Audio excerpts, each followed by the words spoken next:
സ്ത്രീവിരുദ്ധ വീഡിയോകൾ നീക്കം ചെയ്യണം. യൂട്യൂബർ ഷാജൻ സ്കറിയയ്ക്ക് കോടതിയുടെ കർശന നിർദ്ദേശം. യൂട്യൂബ് ചാനലിൽ നിന്ന് സ്ത്രീവിരുദ്ധ വീഡിയോ 7 ദിവസത്തിനകം നീക്കം ചെയ്യണമെന്ന് യൂട്യൂബർ ഷാജൻ സ്കറിയയ്ക്ക് കോടതിയുടെ കർശന നിർദ്ദേശം. സ്ത്രീവിരുദ്ധ വീഡിയോ യൂട്യൂബ് ചാനലിൽ തുടർന്നും അപ്ലോഡ് ചെയ്യുന്നത് കോടതി വിലക്കി.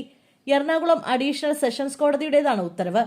പാലാരിവട്ടം പോലീസിൽ യുവതി നൽകിയ പരാതിയിലാണ് നടപടി.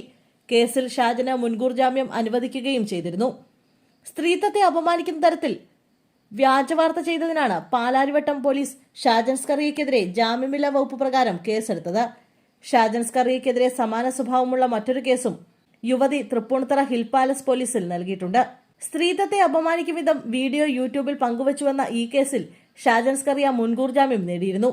എന്നാൽ ജാമ്യവ്യവസ്ഥ ലംഘിച്ച് ഷാജൻ സ്കറിയ വീണ്ടും സ്ത്രീവിരുദ്ധ പരാമർശം നടത്തുന്ന വീഡിയോ യൂട്യൂബിൽ പങ്കുവച്ചുവെന്ന് പരാതിക്കാരി ചൂണ്ടിക്കാട്ടിയിരുന്നു.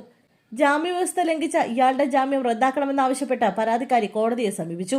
ഷാജൻ സ്കറിയ ജാമ്യവ്യവസ്ഥ ലംഘിച്ചെന്ന് കണ്ടെത്തിയ കോടതി ഈ മാസം 12-ന് അദ്ദേഹത്തോട് എറണാകുളം അഡീഷണൽ സെഷൻസ് കോടതിയിൽ ഹാജരാകണമെന്ന് നിർദ്ദേശിച്ചിട്ടുണ്ട്.